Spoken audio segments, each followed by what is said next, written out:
The time has arrived. What's going on, everybody? Jammers here, and I'm here to present to you a new project Capcom are working on known as Word on the Street, where we keep you up to date in regards to the terminology used when talking about Street Fighter or fighting games in general. Some terms you'll be familiar with, whilst others you might not have heard of. But let us find out what the 411 is in Street Fighter V.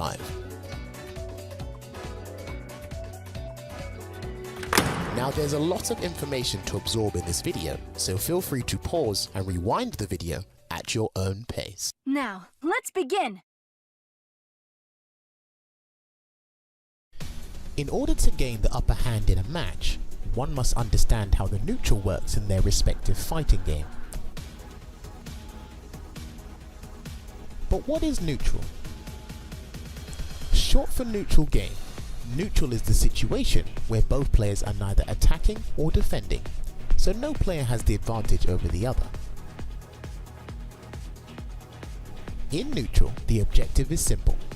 Try to get your character in a position to apply pressure or try to achieve their most beneficial situation as soon as possible.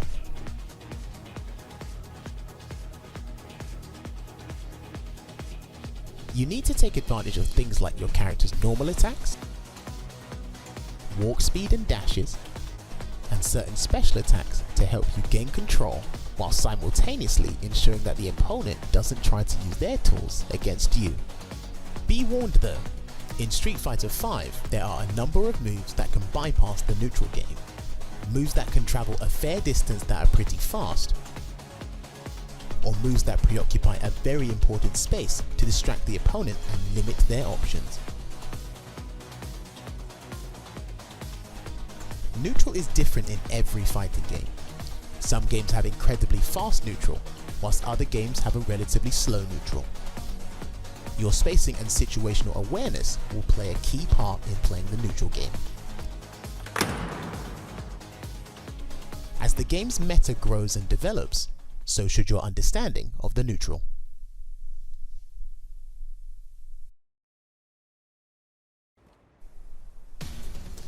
If you have ever wondered why you keep getting a counter hit in certain situations,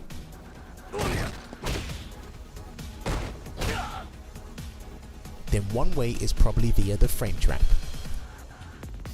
A frame trap is when you perform an attack to put pressure on your opponent, then go for another attack right after the animation ends.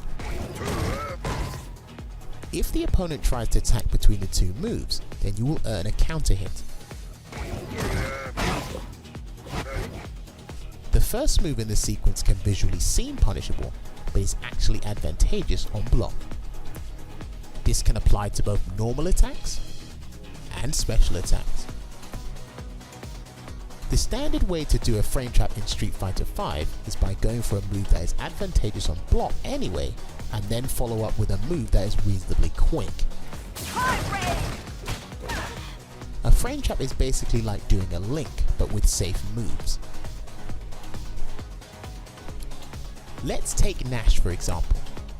When he does crouching hard punch on block, and presses standing medium punch afterwards,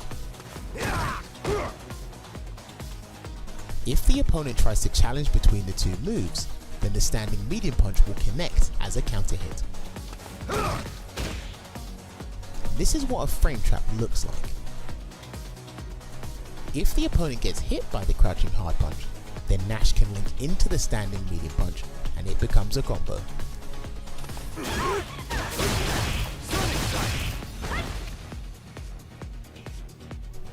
Learning how to frame trap and being able to identify what a frame trap is super important in fighting games. And every character in Street Fighter V has a few pressure sequences which are actually frame traps. So you need to delve deep into the science of Street Fighter V to know how each and every character's frame traps work.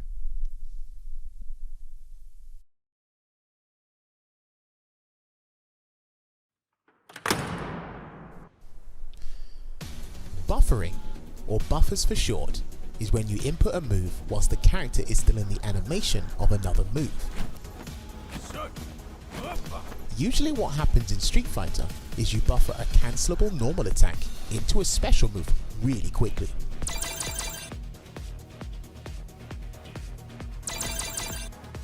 On the surface, it looks like the character is just whiffing a button, but they are most likely buffering the normal and waiting for it to connect with the opponent. The honor was mine. If the normal hits, then it goes into the special, naturally making it a combo. Certain characters can buffer normals into safe or advantageous specials against a blocking opponent. But depending on the situation, it could be a waste of meter.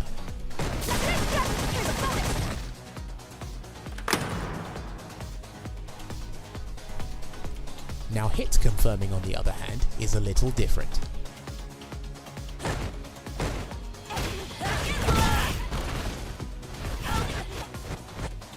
Hit confirming is when you wait and see if an attack lands, then react by continuing into a combo or going straight into a special attack. Players usually try to hit confirm with attacks used for poking.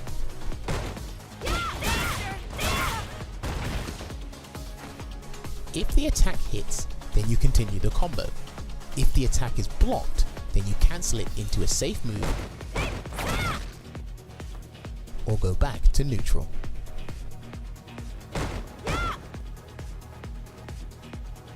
There's quite a number of characters that have normal attacks with a long cancel window, making hit confirming easier to do.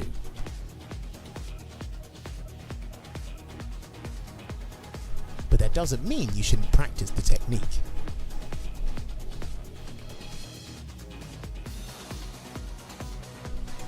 Buffering and hit confirming may look similar visually, but there is a difference. With buffering, you are immediately inputting a special attack after a cancelable normal.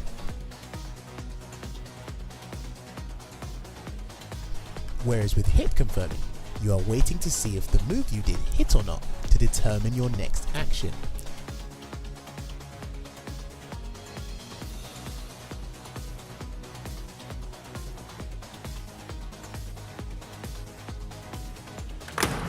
These are two important techniques you need to learn if you want to play high-level Street Fighter.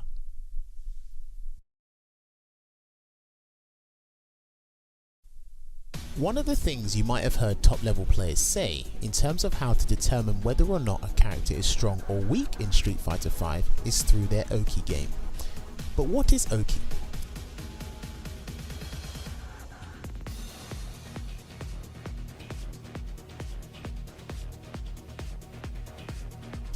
Oki, short for Okizeme, is basically how you put pressure on a grounded or rising opponent.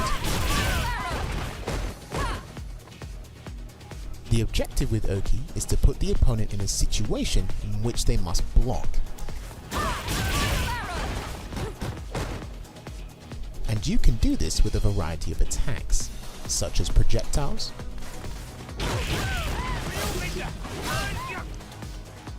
normal attacks, or even special attacks.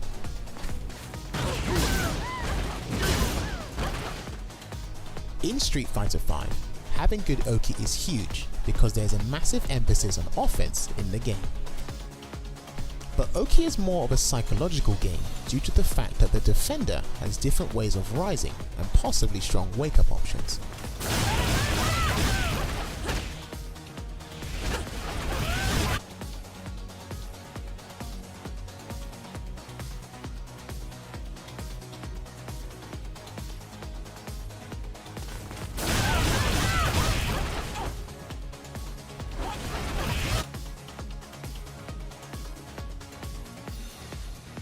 Making it harder for the attacker to predict the opponent's next move. And this is also referred to as the wake-up game. I will talk about the different types of rising options in a future episode. The psychological aspect of Oki is not exclusive to Street Fighter V, as it happens in a lot of 2D fighters in general.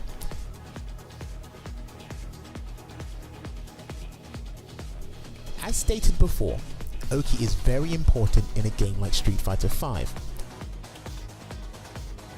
Some characters have great Okizeme, whilst others have slightly weaker Okizeme. Study your character's Oki options so that when you knock the opponent down, you can take full advantage of the situation.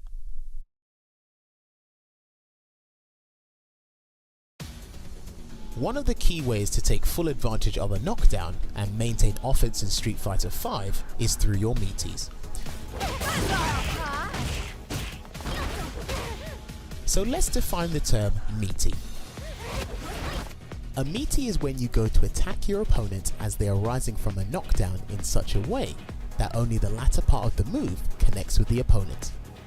Now when this happens, the situation for the attacker becomes a whole lot better, as the meaty could help strengthen pressure strings,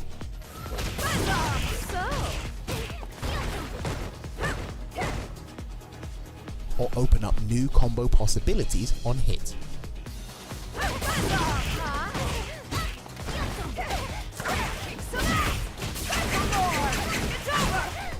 Meaties are similar to counter hits in this sense and are used to help with Oki. You can also hit the opponent at the earliest time possible on their wake up, regardless of which part of the attack connects. This can also be classed as a meaty.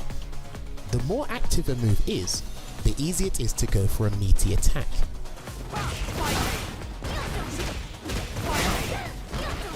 And in this sense, your character might have an attack that covers both recoveries.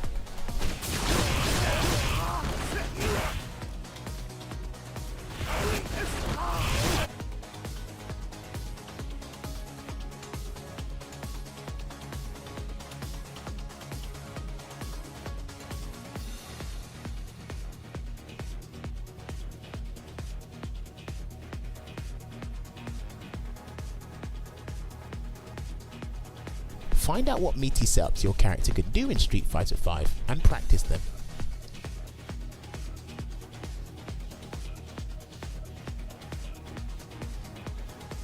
Because your opponent will respect you a whole lot more if you show them that your meaty game is on point.